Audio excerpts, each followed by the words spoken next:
Most of us who were exposed to World War II, whether in service or not, when the news was released during the latter stages of the war about finding concentration camps in Poland and Germany, we found it hard to believe. How could civilized people do such a horrible thing to other individuals? In fact, today there are those who still do not believe in the story of the Holocaust. Perhaps some of you may have visited Baden-Baden or other of the camps. Or perhaps you, like Miriam, has visited the Anne Frank house in Amsterdam. Our guest today not only lived during that period of time, but survived the ordeal. For almost 3 years of his life, he was known not as Joe Engel, but as number 84009. I was talking to my son that lives in Kalamazoo, Michigan on Sunday, and we were talking about what was going on. I mentioned that Mr. Engel was going to speak to us, and he said, "Dad, you know, when we were living in Northridge, California, suburb of Los Angeles, we had a speaker, and I can't remember whether it was in school or what, and I was about 8 or 9, maybe 10, and the only thing I can remember was them pushing up their sleeve and showing a tattoo with a number on it. He said, 'I'll never forget it, Dad.'" Joe found himself on a train, perhaps better described as a cattle car, where he was forced to stand for 2.5 days traveling to southern Poland to a place called Auschwitz. Joe will tell us how 1.1 million Jews died in that complex. He will describe how they were treated, what they were forced to do, and what he was forced to do in order to survive, and how eventually in 1945, at the age of 18 and weighing only 85 pounds, he planned and managed to escape a freight train with individuals on it that were destined for death. Joe, I've looked forward to this program for well over a year, and we're so pleased that you joined us, so please help me welcome Joe Engel. Joe?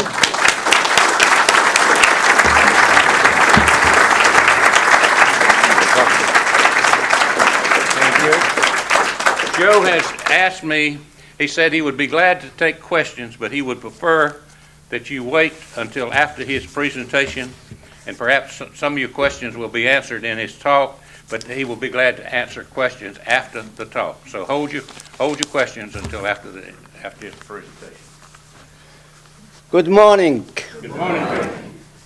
It's nice to see so many people interested to come here to listen to a survivor. Ladies and gentlemen, we are assembled here in memory of all the people who perished in the Holocaust, including 6 million Jews and 1.5 million small, innocent children were slaughtered to death for no reason whatsoever, because of their religion. We must remember the brave of the Warsaw ghetto uprising, who fought so courageously and heroically against the Nazist tyranny. We must also remember who fought against the Nazis to the last drop of blood, till none of them survived. We survivors want to relay the torch to the next generation, so never again can something so horrendous as the Holocaust be forgotten. We must also remember the righteous Gentiles who helped so many people survive. While we are together, let us remember the hungry days of the Nazi regime. And through our people never suffer the pain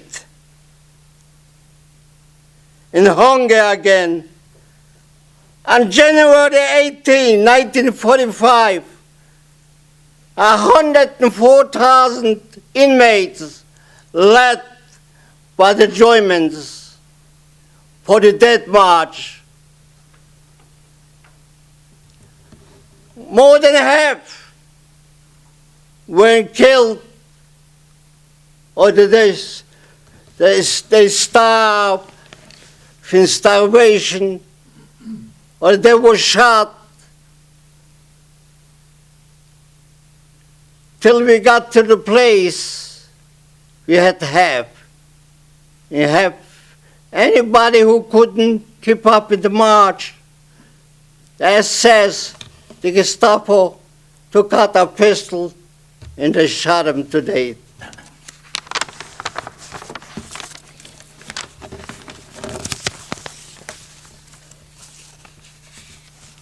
We cannot forget the bloodshed against our people's life. The message for us, remember, inscribed in consciousness forever. 65 years ago, the world witnessed the liberation of the concentration camp.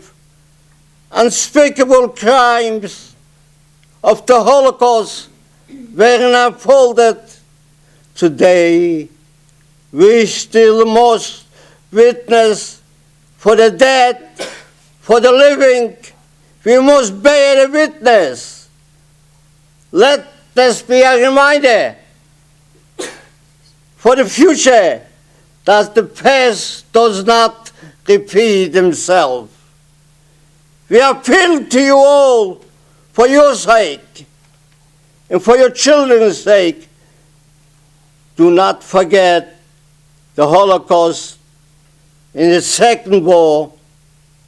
We must keep the memory alive for them who cannot be here with us. For years, the methodical extermination of our people in Europe was carried out. The place where the Germans dead industry worked, they unite without a let up. A model precision. This thing happened in the heart of the 20th century. Auschwitz was considered the capital of the kingdom of death. There were also other cities, Majdanek, Treblinka, Sobibor, Theresienstadt, and many other places. The railway cars arrived full intake stations, and the same cars return empty from the dispatch station. Back and forth, 10,000s of other Jews were murdered in the homes or nearby, in the valleys, in the forest, shot to death in the ditches, or perished of hunger and disease.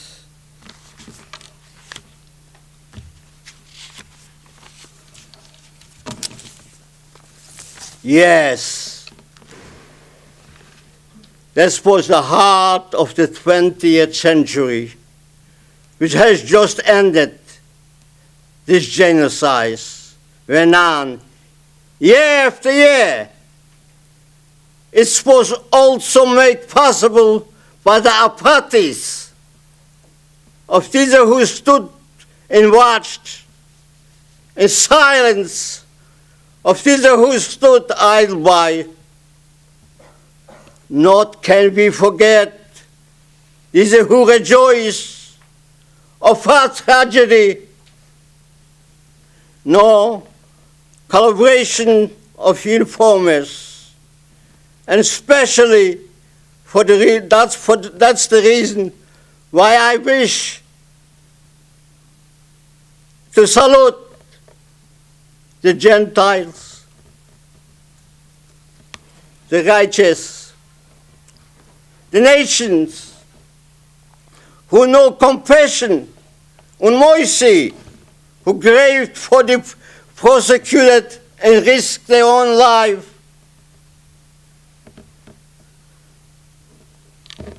For the families to provide a piece of bread and a cup of water, who offered shelter and borrowed identity for them, acted as mother and father to the orphans' refuge. They were like a beacon in a shining night, blanked Europe. These years, they are righteous Gentiles.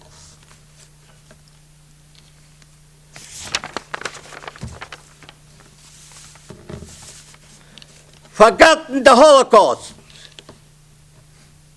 will become more and more remote. Unit eventually fades away. It will be stopped and be a life story, terminated of survivors, of orphans, and will become history. It will transfer into books, memories, street names, museums.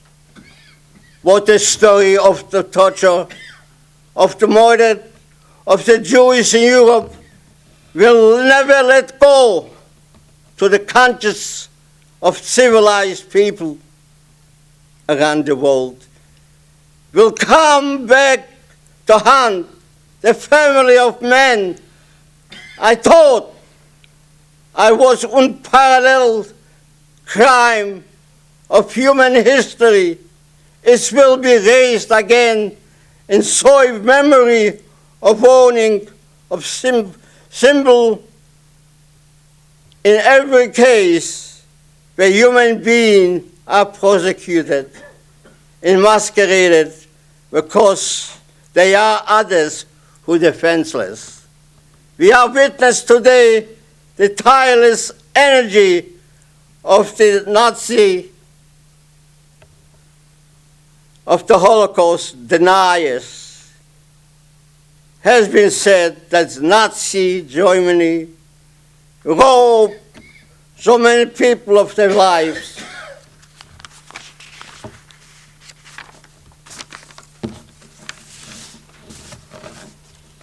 Deportation,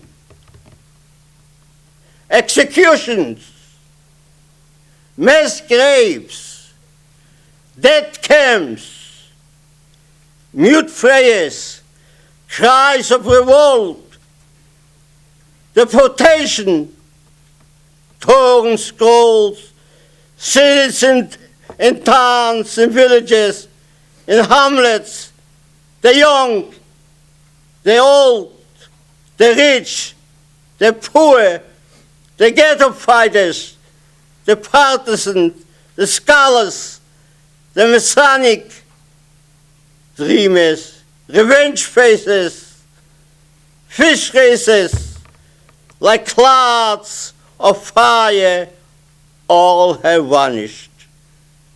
Remember what the Germans, killers, and their accomplices did to our people.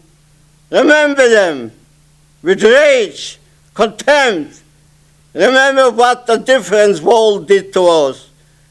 Remember the victim with pride and sorrow. Remember also the deeds of the righteous Gentiles. Ladies and gentlemen, in 1939, when the Germans came into Poland, and when they came into our city, they destroyed our city completely. They made all Jews register, and they took us out in the street. And they made us wear a yellow Star of David. They took 18 young people, young boys, took them to the market street and shot them to death for no reason whatsoever. The only reason they had because they were Jewish. If a mother was holding a baby in her arms, they pulled the baby out in her arms and they threw it away. That was Germany. A lot of books been written about it. A lot of movies been made. But none of them came close enough. Actually, what happened in the camp of Auschwitz, in Birkenau, and many, many, many more. It's impossible to describe what happened. Inhumane. You cannot visualize what happened there, what it's happened. So we didn't have where to go, so our family took the little belongings on the back, and we went to Warsaw. Took us 2.5 days to get to Warsaw. When we got to Warsaw, as some of you know, Warsaw was destroyed. We didn't have no quarters, living quarters, where to go in to lay down. But after a while, we find some quarters in churches, in synagogue, in burned-up houses. And we stood there for a while. In food was very skimpy to get any food to eat. Couldn't get no food to eat. You had to go outside, organize a little bit of food. But after they decided to make a ghetto, they took a part of the city. They fenced it, and they put electric wires around, and they posted guards, and we were in the ghetto there for a couple months. In the ghetto, but after a while, we said the ghetto is too costly. We have to take them to the camp and to gas them all Jews. We were in the ghetto for 6 months. It was bitter. No food, no water, no electricity, nothing. So they decided to close the ghetto. So what they done, they separated people, fathers from their kids. No relatives together, old people on one side, middle people on another side, young people on another side. And when they started to close the ghetto, first of all, they took the older people. And they took them to the Unschlagplatz, to the station, to the railroad station. And over there they had some cattle trains waiting for them. And they pushed them in like sardines. The wagon can hold 60, 70 people. They put in 100, 110 people. You didn't have place for both legs to stay on. You had one leg. And they took us, and they took them away, because nobody came back. They took them, if you heard of Treblinka, Majdanek, over there, and they gassed them, put them to the gas chambers, and nobody came back. A couple of weeks later, he took the middle-aged people, took them to the station, railroad station.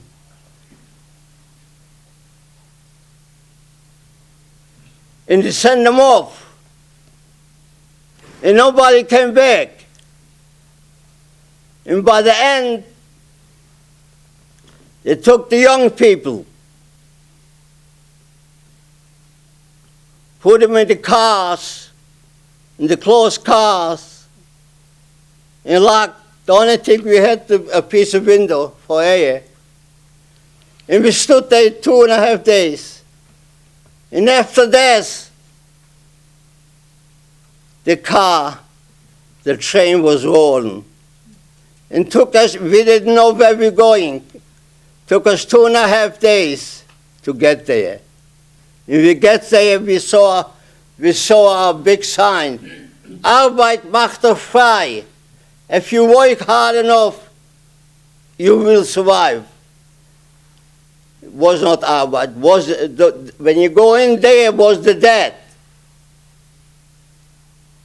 And we went in there, and over there was Joseph Mengele. Anybody heard of Joseph Mengele? And he was the man who told you, he sent you in the camp to live or to death. Out of 2,000 people, he selected 100 people, 150. And the rest of them, he sent them to death, to the gas chambers. Because when we got there, they took all the clothes we had off. They shaved the hair all over. They gave us new clothes, concentration camp clothes, striped pants and jacket. And they told us, if you wait here, we're going to send you where you're going to work, to the block where you're going to live. And over there was unbelievable. We had bunks, six people to bunk. When we got up in the morning, you always can find 1 or 2 people dead in the bunks. You know, from the filth. In the morning, if we get up, we took off the shirt. Excuse me for my expression. Used to be full of lies. It took shower maybe. I didn't remember even taking a shower. We didn't even took showers. Nothing. And if you go out every morning, you could see on 20, 30, 40 people laying dead outside. And you could see some people hanging on the wire, and the electric wires. They had nothing to live for. They took away the family. They took away the grandchildren and everything else. So they had nothing to live for, because they figured they're not going to live anyhow. Sooner or later, their death's going to come. And that's the way it was there in Auschwitz. Myself, I was a young boy. I was 14 and a half when I got into the camp. And I was lucky. He sent me into the camp. Because big men, boys, young boys, he sent them right away to the gas chambers. And me, I was a little boy, 14 and a half. I'm lucky he sent me to the camp. When I was in the camp, each one had a job. You didn't go alone on the job if they send you. What was the job? to dig ditches. You dig ditches, you fill them up, you dig another ditch, cement and all kind of things, just to keep your mind busy, so you wouldn't be able to think. And I was there from 1942 to 1945. And when the Allies came close, he got all inmates together, Auschwitz, Birkenau, Buna, for the Dead March. And we walked for 2 days in the snow, cold. Of course, they came in and they said, rouse, rouse, rouse. Some people, they didn't put on the shoes. Some people didn't put on the pants because we didn't know we were going away. And we walked about a day and a half, about 2 days. And after this, they put us in a stadium. And we stood there for a day and a half. It was snowing. Everybody kept the mouth open so the snow can fall in. And that's what life in Auschwitz. So after this, they put us another train, a cattle train, an open train, to take us in, further into Germany. And I saw so many people on one cattle train. Didn't have place to stay, didn't have place to sit. I had place just for one leg. I said to myself, Joe, either way, I'm not going to survive. If I stay there, I'm not going to survive. And if maybe I ran away, I might survive. So I figure if night fall, I'm going to jump the train. Whatever happens, happens. So if they kill me, so I don't have to suffer. So luckily, when the night fall, I jumped the train. And luckily, they didn't find me because I was laying in the snow over there in Czechoslovakia, Bogumin, the snow so high. They looked for me all over. Luckily, they didn't find me. So I'm there and I don't know where to go. So finally, I find a forest. I went to the forest. And I digged a hole in the forest. And I was living there in the daytime. In the nighttime, I went to steal something to eat. I got a foxhole, you know. So that's what life in Auschwitz. And every few days, if everybody got sick, we had no doctors. They took them to the gas chambers. You couldn't claim, if you claim you're sick, that's all you have to do. They took you right away to the gas chambers. In the gas chambers, the people who used to work in the gas chambers, they used to call them the Sonderkommando. Every 3 months they changed them. They had the same death as the people they sent to the death. Because they couldn't help it, because they were inmates, they were Jews. And everything, between 10 and 50,000 people used to come in to Auschwitz.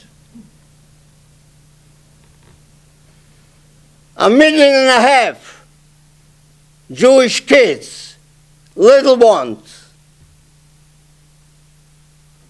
They came with the bicycles, they came with the dolls. The Germans told them to get reinsettled.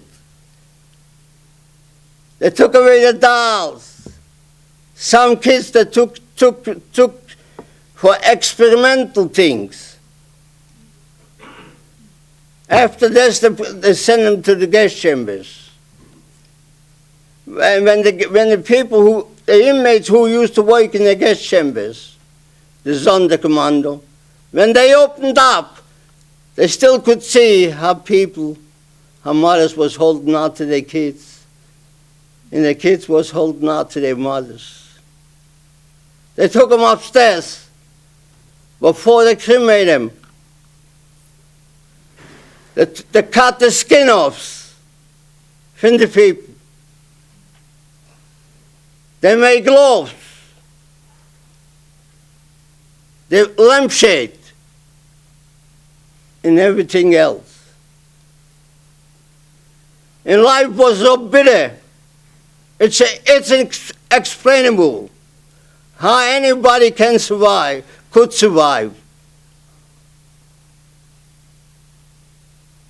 Over there, everybody who went there, they went to death. Anybody who survived, it's a miracle. It's a miracle from God. Because over there, you had some religious people. You couldn't pray. You couldn't do nothing. And they prayed, and we asked the people, where's God? Why don't He make a miracle? He sees some of his kids going to the gas chamber. Some of them born alive. Before the gas chambers were finished, when the people come in, they dig ditches. And they forced the people to go into the ditches, and the kids. And they took gasoline, and they threw a bomb, and that's the way they went to their death.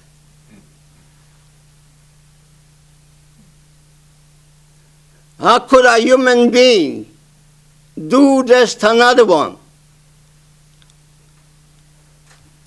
We had a couple of uprisings in the camp, but we didn't go far, because we had no help from the outside. And everybody who works in the Sonderkommando tried to survive, ran away. They all got shot to death.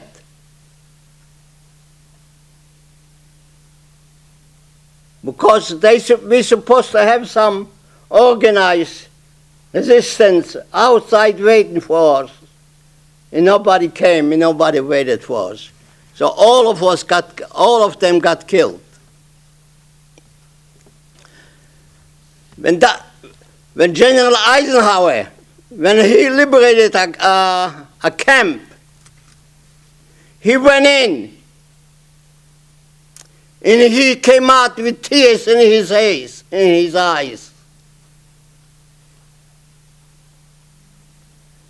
He made every available soldier go in there to see what's happened, because the Germans didn't have time. They were stuck up skeleton, you know. They haven't got time to put them in the gas chambers. Not in the gas chambers. Stuck up. When President Eisenhower, General Eisenhower, came out and had tears in his eye, and he said to the people, he made them all go in and see what happened. And when they all got in there, and you see there's so many skeletons stacked up, they came out all with tears in their eyes. And he told them, please, when you all go home, make sure you tell us, to neighbor, tell us to everybody, you know. If you kept silent, the whole world going to be silent. Make sure you talk, and make sure tell the people what you saw.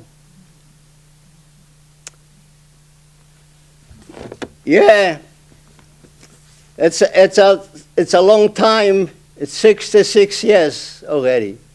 66 years since 66 years since the Death March. What else can I tell you?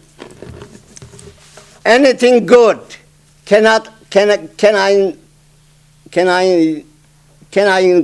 not tell you, because everything inside the camp was not good, was a death. They told you they had a gate. When you go in, Arbeit macht frei. When you go in, Arbeit macht frei. Arbeit is the death. Because everybody who looks skinny, every month, every week, they came to the blocks, and they picked up the skinny ones, the Muslims, the one who could not produce anymore. And they took him to the gas chambers. They took him to the crematorium every week. And over there was no friendship. Everybody was living for himself. One inmate could kill another one. If I would have a piece of bread in my pocket, and my inmate knows about it, who could come and kill you for it, so he can live another day. I myself, in the morning, I went to the dead people was laying there, and I checked the pockets. If he got some bread or whatever he got to eat. If his shoes was better than my shoes, I took over the shoes, the pants was the same thing. Was no commercial. No, everybody tried to live through the war. Everybody wants to be, because none of us thought we're going to live long enough. Because for a fact, if they would have time, they would kill everybody. Because the Allies came so fast, and they didn't have no time to do what they supposed to do. So they left some people go. So otherwise, none of them would be here.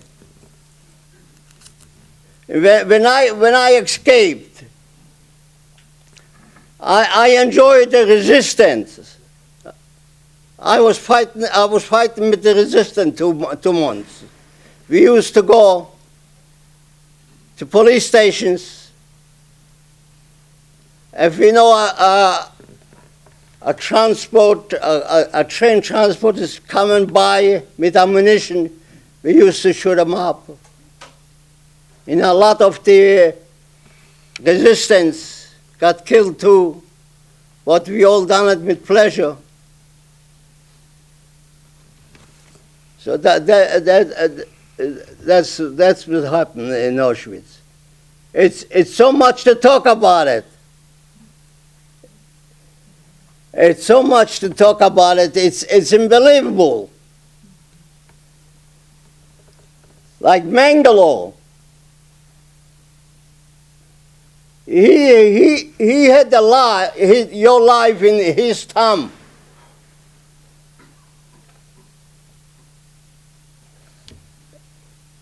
he sent it to the left, to the right, to the left, to the right, for no reason whatsoever. He was the voice, he was a doctor. A doctor takes an oath to heal people. And all doctors kill people there. All Germans, 80 million of Germans, they're all guilty because they all know what's been going on there. They just didn't say nothing. They know they got a neighbor Jew. In the morning, the thing is empty. They don't even ask what happened to him. They didn't care.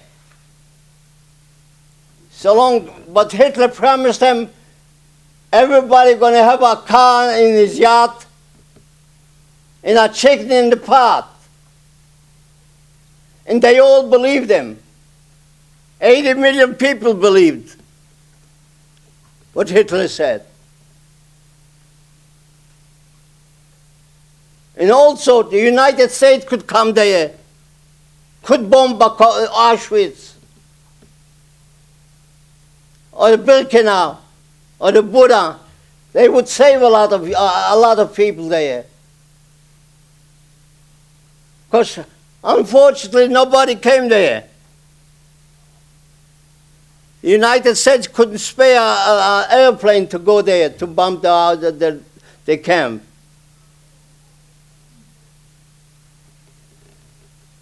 So that's the story of it. What else can I say? I could stay here and talk. And I know it's not pleasant. It's not pleasant, but we must know about it. And I've been doing this for 25 years. I'm going from one school to another one. It's not for me anymore. It's for the future generation.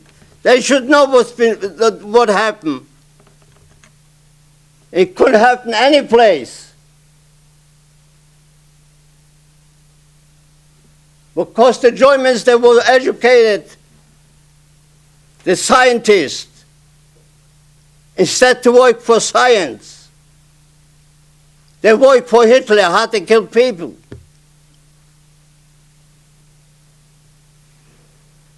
What can you say? And after the war, like the United States, Russia got the best science from Germany, brought them here to work for the United States or for England or for Russia. And we lost 11 million people.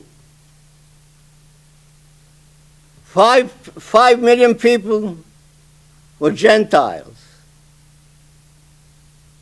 6 million was Jews. And 1.5 million were small, innocent children. Went to their death for no reason whatsoever. Because they didn't know the difference between A and Z. People came there with the best clothes, with the best things they had. And they went to their death. That's why when I was liberated, I thought I'm going to go, and that's going to be my job. To go tell the people who want to listen what we went through there. And I wish everybody should go once in a lifetime, see how Auschwitz looks, because they improved a lot. But we still go see the place with the gas chambers, where people got killed, murdered. Also this, every Friday night,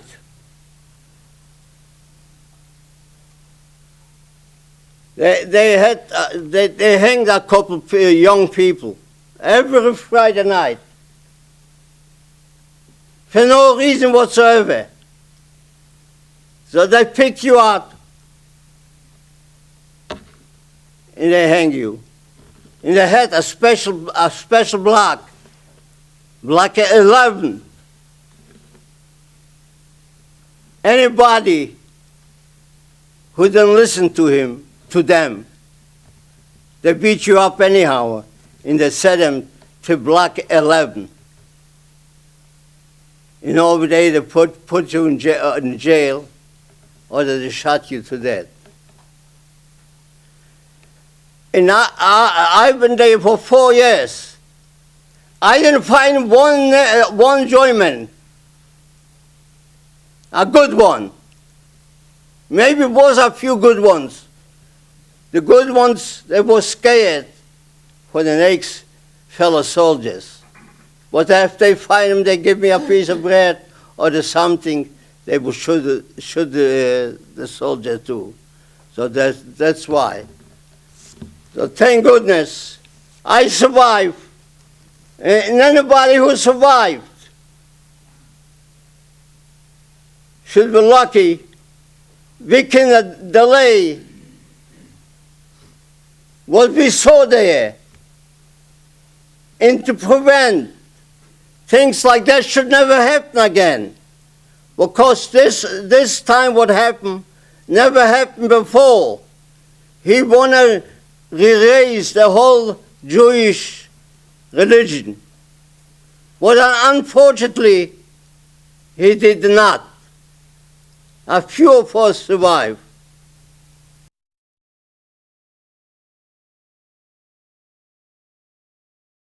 They feed you in the morning. They gave you some coffee, ersatz coffee, in a slice of bread. That was in the morning. Lunchtime, they gave you the same thing. And at nighttime, they gave you a soup. And the soup, you couldn't find a piece of potato. Was most of them water. And that was, they gave you enough calories for you to live. I think it was something, 800 calories or something like this. Enough to live. And they told you, that's what we gave you. That's the thing you have to eat. But a lot of inmates used to swap. I give you a piece of margarine, you give me a piece of bread. I give you a potato, you give me this. And if the SS caught you, they beat you to death. Because they give you enough calories to live.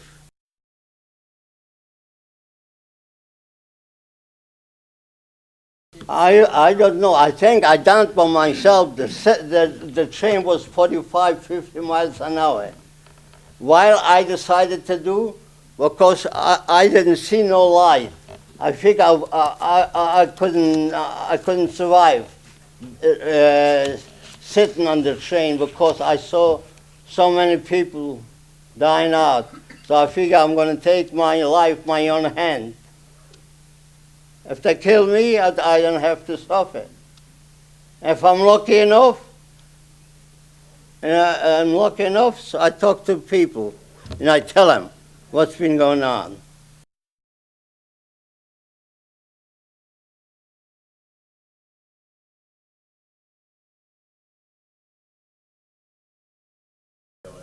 Well, I had the same experience. I done something, I didn't know why. It was in the wintertime. I undressed myself, and they took me outside. It was freezing, cold. And they took some ice water, and they poured it over me. And I was kneeling all the time.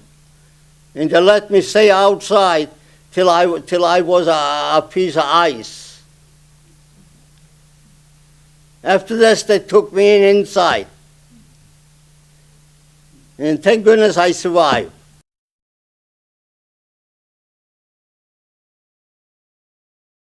Yeah, it's pretty good. I've been there a few times. And I've been back a few times in Auschwitz, but 6 times. Yeah, like I said before, you can substitute, or you cannot do the same as was. It's impossible. People wouldn't go see the movies or the books or whatever. Like, did you see Schindler's List? It wasn't like this. Well, it was maybe 10% what's been going on there.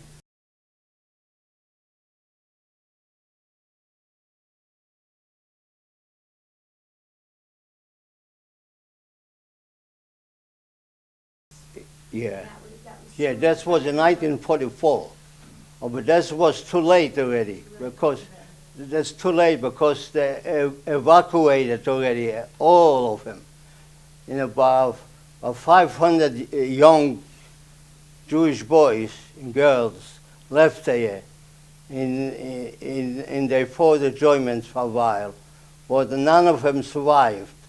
None of the resistance survived, because they ran out of ammunition, they ran out of food, and they died one by one. Their life was over. If they would rise up a little earlier, when they had 250,000, 300,000 people in the ghetto, it was something else. But they waited till they had 500 people in the ghetto. So then, for a second, you couldn't do nothing. You can't do nothing against a tank.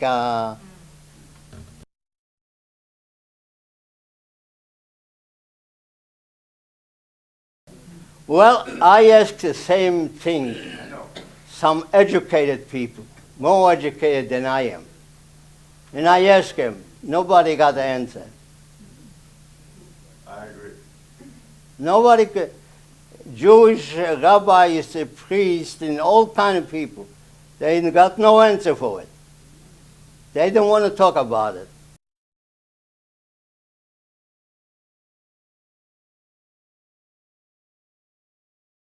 In the daytime, I got a foxhole. And in the nighttime, I went to steal some food. Till I got in touch with some resistance people. And I told them I would like to go with them and fight with them. Because, you know, they was scared to take in anybody, because they didn't know me and I don't know them. So they might think I'm a spy or whatever. But after a while, I convinced them. And they took me in. That was a loose resistance, you know. You got a resistance, but you didn't know your next fella. You didn't know his name. He wouldn't tell you his name. The same with me. I wouldn't tell nobody over there in the resistance my name, because if he gets caught, they're going to ask him, who do you know? So that's why no names was there. And I was there till I was liberated by the Red Army.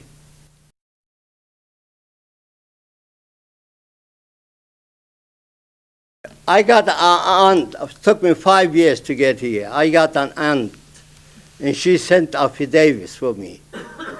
And it waited 5 years. Of course, you had to sign up for people, you know.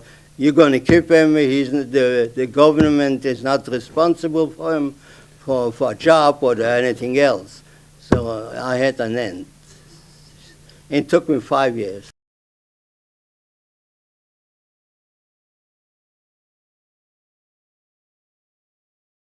Well, either way, they could help much more than they did. Is because they didn't help because they were afraid? For their lives. Or they didn't help because they just didn't care? What's the difference? They didn't care. They didn't care. They didn't care. As long as they were okay. They, and other people didn't care. absolutely, they didn't care nothing. But he put everybody, every German, Hitler put he brainwashed them. Hitler was a man who brainwashed. He told them just turn your cheek and I'll make sure everybody's driving a Mercedes. Yeah, that's all. He brainwashed all the people. If somebody would help you, he wouldn't help you because he was brainwashed. Because he said, Juden, they sind nicht kein Menschen. The Jews, they're not people. They're under people.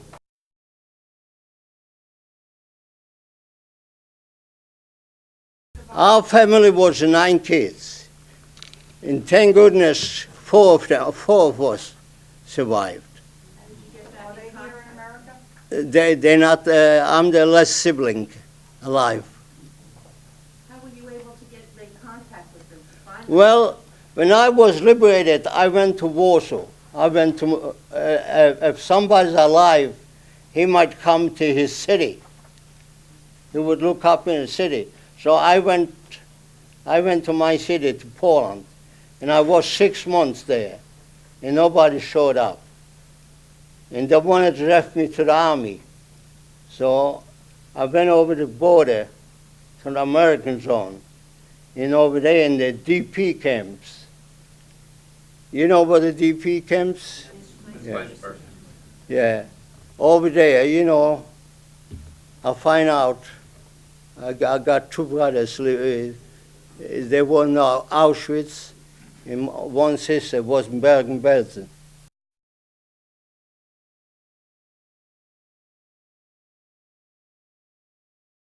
Well, be frankly about it. After a session like this, I talk to people at nighttime. I'm awake. I can see everything. How can I live with it? What can I do?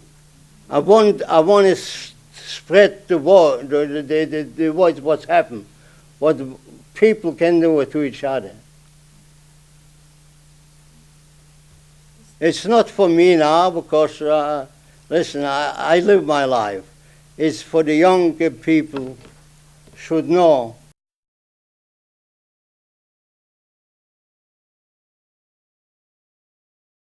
Take the skinheads.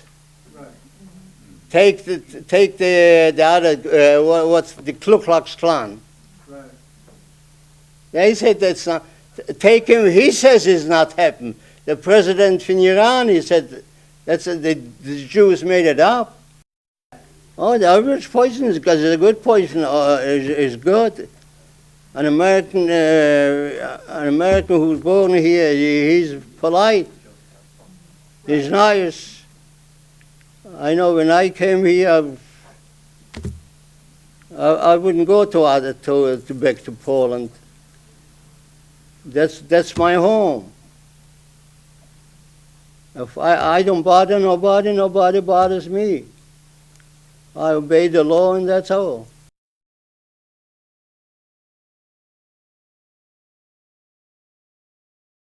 Let me tell you, the most kids don't know what's been going on. They don't know.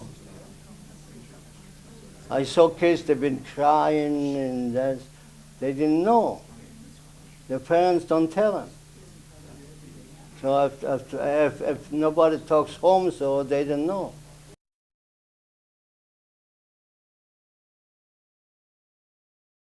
I can blame the young generation, but I don't like him.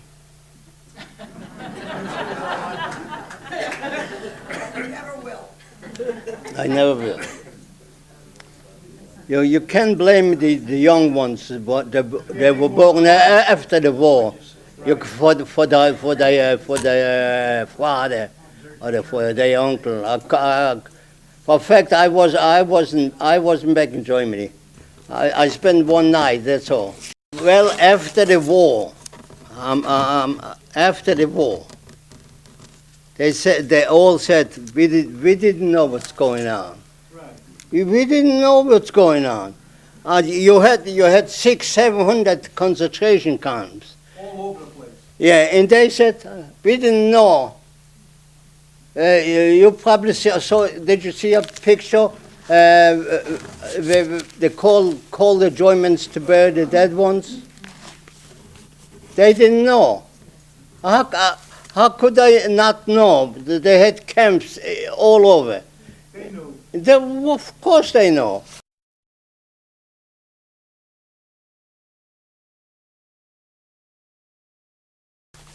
Who knows? Who knows? In the billions, in the billions, in the billions. Because everybody took the best thing with them. If you can resettle, you took the valuable things, and they took it. So it's probably in Germany someplace. They took even if you gold teeth in your mouth, they pull them out. They pull them out for your the gold teeth.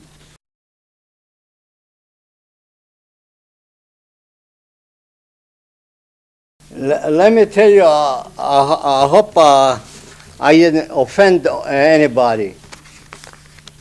The Pope John XII,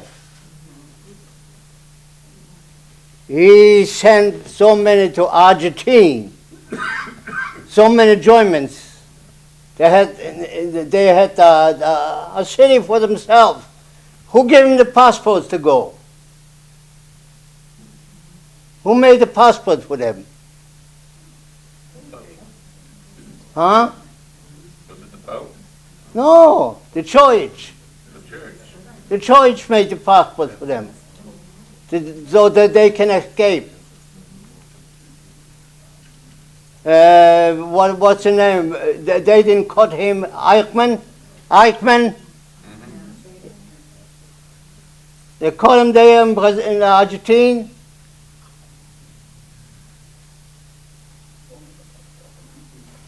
The church could save a lot of money, a lot of Jews. Italian Jews came to Auschwitz 44 by the end. Hungarian Jews, Hungary was fighting with the Germans. It could save them too. And they didn't say. Pope Pius XII.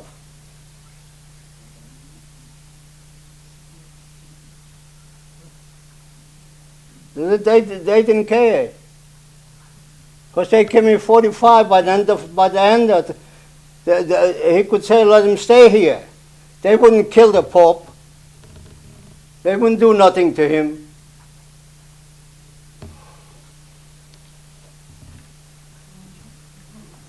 Joe, on behalf of the entire group, I know I'm speaking for everybody. We want to thank you for telling your story, and we thank. Part of it.